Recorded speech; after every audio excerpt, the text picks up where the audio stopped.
This is 24-year-old streamer Raivo Plavnieks, also known as Rastaland, who's currently battling a very rare stage 4 cancer, forcing him to stream on Pump.fun to raise money for his treatment. And this is Valentin Lopez, a degenerate crypto scammer who stole $32,000 from Rastaland's cancer treatment fund and went straight to the club to celebrate, allegedly. And I say allegedly here because Valentin has come out to deny he had anything to do with this whole scheme, so this is still an ongoing investigation. But what followed is a heartwarming story of internet justice, kindness, and the fight to uncover one of the darkest scams in the history of crypto. It was in December 2024 when Rastaland first noticed a small lump growing in his back. Stuck in Latvia with his mother and 2 brothers during the holidays, Raivo wasn't exactly feeling the Christmas spirit, especially since his dog had just passed away. At first, he thought the pain in his back was from sleeping in his chair, but after a visit to the doctor, his worst nightmare was confirmed. He had stage 4 high-grade sarcoma, and it was growing extremely fast. Unfortunately, cancer treatments are extremely expensive, and it didn't take long for Raivo and his family to run out of money. And that was when he heard about Pump.fun, a crypto trading platform that allows anyone to launch a meme coin and trade their own token. It also doubles as a streaming platform, giving users the chance to promote their crypto projects by participating in challenges or simply playing games on a live stream. I'd personally admit that Pump.fun is one of the dodgiest streaming platforms on the internet, filled with lots and lots of scam stories. As a matter of fact, this seems to be the only positive story to ever come out of Pump.fun. As far as I know, this guy's story is quite legit. He has a lot of documents confirming his diagnosis, plus dozens of pictures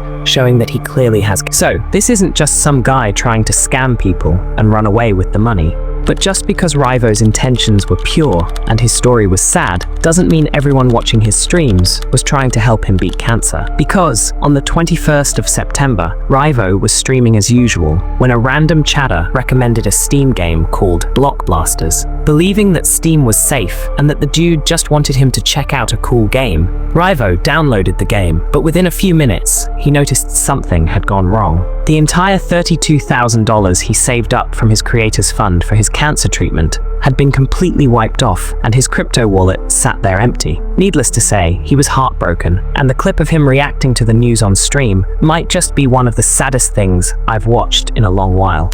No, no, no, no, no, no. For you, I understand this can be very difficult because that money normally can help you for a lot of things in your life. It's not the end, okay?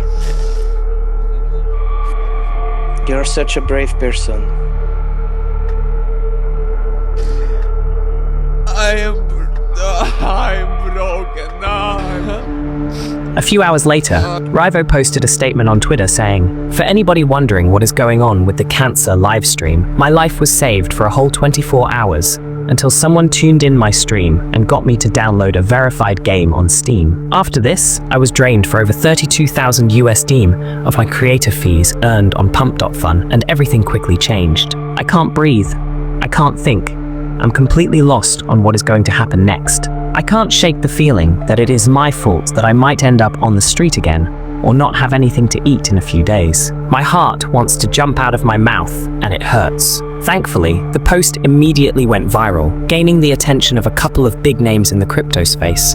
Sure, there were skeptics who believed that all of this was an elaborate plot to run away with the money, but for the most part, a lot of people actually empathized with Raivo. He's a young man with his whole life ahead of him, fighting a battle that so many people have lost, but managing to push through despite all odds. And now this setback had significantly reduced his chances of survival. So, naturally, his story resonated with a lot of people, like Alex Becker, who immediately sent him the $32,000 he lost, reigniting his hope. But that's not all. Another crypto influencer named Easy also offered to donate $10,000 to Raivo's cancer fund. YouTuber Mizkif also offered to send him $32,000. And that's not to mention the hundreds of people who rushed to buy his coin. So it looks like the story ended on a good note for Raivo. However, just because Rastaland was able to make his money back doesn't mean the story was over, because the next order of business was to track down the criminal who hacked his crypto wallet and bring him to justice.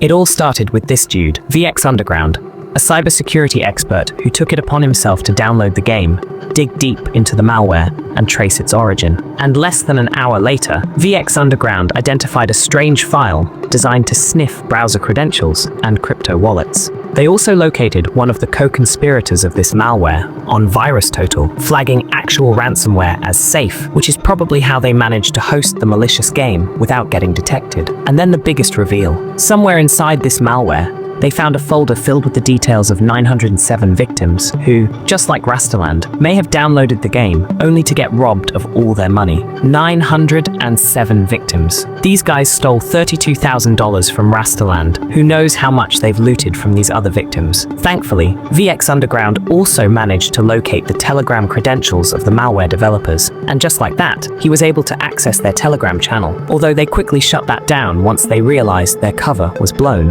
But not before VX Underground found this picture of one of the hackers partying on the same day. He stole $32,000 from a cancer patient. How insane is that? But what if I told you this wasn't the first time blockbusters would get exposed as a malicious game? Apparently, another cybersecurity expert named Carsten Hahn brought Steam's attention to the issue about a week before Rastaland's incident, but they did nothing about it. So, why did Steam allow such a dangerous game to remain on the platform long enough for over 6,000 people to download it? Well, after just a little while, the identity of the alleged hacker in question was made public, and surprisingly, he's supposedly an influencer with a sizable following on both Instagram and TikTok. Now, I have to add another disclaimer here that I cannot personally verify that this is the real dude, so don't take this as a legal accusation. But allegedly, the dude's name is Valentin Lopez, and he's an Argentine immigrant who lives in Miami. And according to those who knew him before he went offline, his content revolved mainly around flexing his expensive cars and jewelry with his girlfriend, and apparently stealing money from cancer patients. Allegedly, of course. Again, unless this dude confesses or gets convicted by a jury, it's impossible to confirm that he was the one behind this whole thing.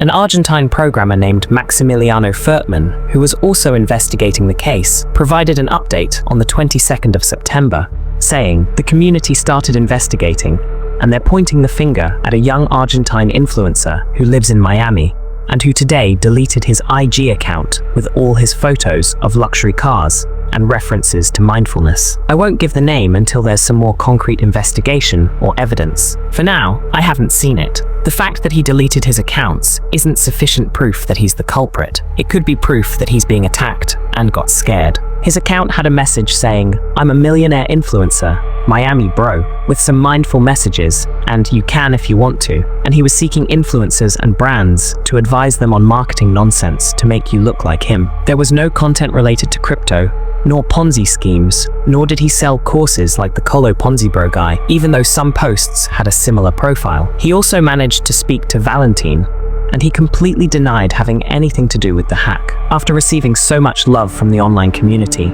Rastaland's hope has been rekindled, and to express his gratitude, he has been paying it forward, donating over $4,000 to the St. Jude Children's Research Center and the Blood Cancer United, an organization dedicated to studying leukemia and lymphoma. The game was also removed from Steam after the platform itself started receiving backlash for hosting it. So it looks like nobody else will be falling for this horrible trap. Hopefully, the scammers who pulled off this stunt get caught and brought to justice very soon.